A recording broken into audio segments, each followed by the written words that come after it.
This is the new Sigma 65mm t1.5 Cine lens. And I bet that you haven't used too many 65mm lenses before, as it's quite a unique focal length.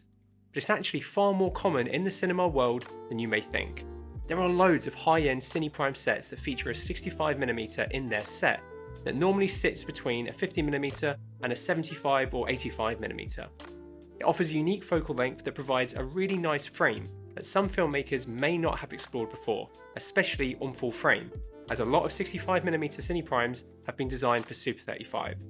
Sigma announced the addition of their new 65mm Cine Prime to both their Cine and Classic series at IBC last year, and we've got an early unit in to take a look at, which is what sparked this video. This new lens slots nicely into their set between their 50 and 85mm. Filmmakers and DPs are always looking at ways to differentiate themselves from the crowd, and using different lenses and focal lengths can be a really good way to do so. 65mm is a really nice middle ground between a standard and a tele, and this can be really good to get some interesting close-ups and mid-shots. With Sigma's other more unique focal lengths like the 28 and 40mm, you can build a really unique set of focal lengths with them. We've shot a lot with Sigma lenses over the years, and we managed to shoot a good amount with the 65mm while we had it on loan from Sigma.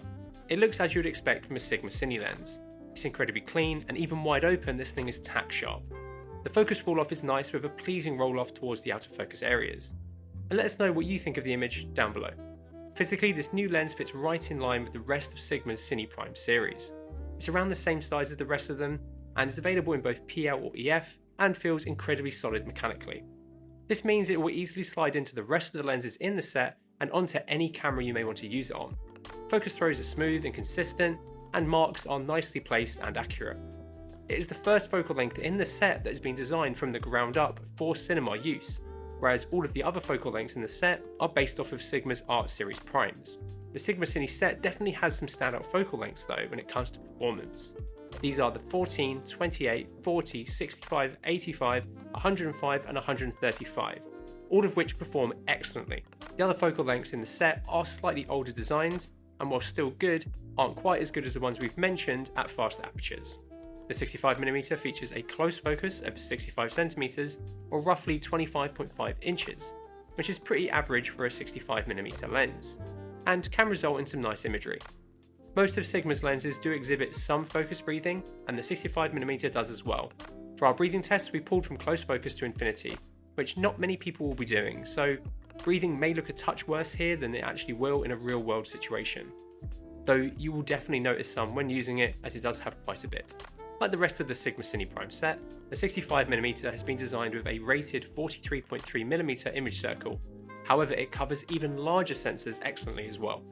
We grabbed our regular coverage example images which we used for our lens coverage tool, so if you want to see exactly how the lens performs on your camera in your favourite format, head over to our tool via the link in the description below. Wide open you can see some fall off towards the edges of frame, but that's not too surprising, and as you stop down, performance does get much more consistent. Wide open, bokeh looks good in the centre of frame, but does quickly start exhibiting cat's eye shape, which gets worse as you get towards the corners of frame. You can also see a touch of green CA around the pretty defined edge. You can also see a very faint texture to it as well. As you stop down, you can start to see the 9-bladed iris forming the shape of the bokeh. Cat's eye performance gets better at T2, but the slight CA is still present, but does get better at 2.8. Overall, I think it looks nice, especially wide open, and it will match the rest of the Sigma Cine lens as well. We shot our flare test on the Mini LF, and overall, the lens looks pretty well controlled with quite a subtle flare. This isn't too surprising given the design ethos of the Sigma Cine series. For people wanting a clean, well-performing optic, this will fit the bill. Looking at how the lens performs when photographing our chart, we can really see just how well this lens resolves. Even wide open it performs very well, though you can definitely see it biting up towards the corners of frame as you stop down. It also has very minimal CA, even wide open across its frame. It really does perform very, very well here. When it comes to distortion, the 65mm performs incredibly well, with really minimal signs of any distortion on our wall image here.